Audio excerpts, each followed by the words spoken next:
In our last segment, we talked about selection of Israel. And in this segment, we're going to talk about the history of Israel.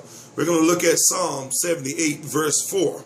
I encourage you to have a Bible nearby, a notebook and a pen, so you can take notes and write down scriptures. And I encourage you to be as the Bereans, be of a ready mind, but go back and read the scriptures to see whether those things are so. I also encourage you by the word of God, 2 Timothy 2:15, to study to show yourself approved unto God. A workman need not be ashamed, rightly dividing the word of truth. And I also encourage you by the word of God, Romans 10:17. So then, faith comes by hearing, and hearing by the word of God. We're reading Psalm 78, verse 4 from the New King James. We will not hide them from their children, telling to the generation to come the praises of the Lord and his strength and his wonderful works that he has done. History of Israel. The biblical history of Israel covers 1800 years and represents a marvelous, unlimited, gracious working of God through promises, miracles, blessings, and judgment. Israel began as only a promise to Abraham in Genesis 12:2. For over 400 years, the people of Israel relied on that promise, especially during the period of bondage to Egypt. Finally, God, perfect timing, he brings the nation out of Egypt with the greatest series of miracles known in the entire Old Testament.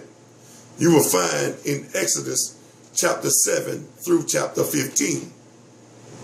The evidence is called the Exodus, meaning the going out, since it constitutes the miraculous birth of the nation. It is to that great act of redemption that the nation always looks back as the foremost example of God's care for his people.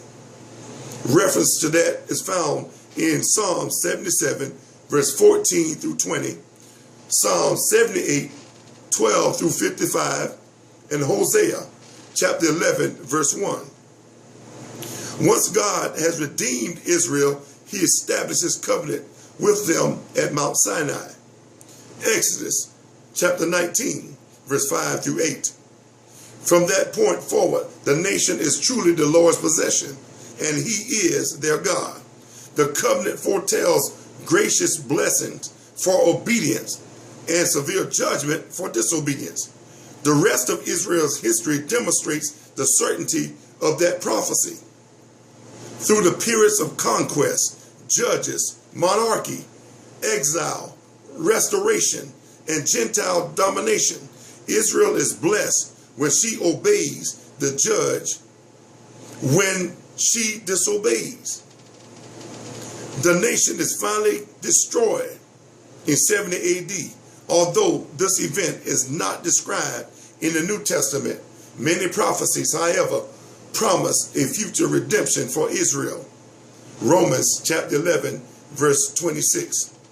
The practical value of studying Israel history is threefold. First, it set forth examples to be followed or avoided. 1 Corinthians chapter 10, verse 6. Number 2, it shows God's control of all historical events, in that he is able to deal with Israel as he chooses. Psalm 78. And finally, it serves as a model for all ages of God's kindness and mercy toward his people. Psalm 103, verse 14. I encourage you to listen to this segment once again. Look back over your notes, read these scriptures once again, and keep meditating on them until they become effective in your life.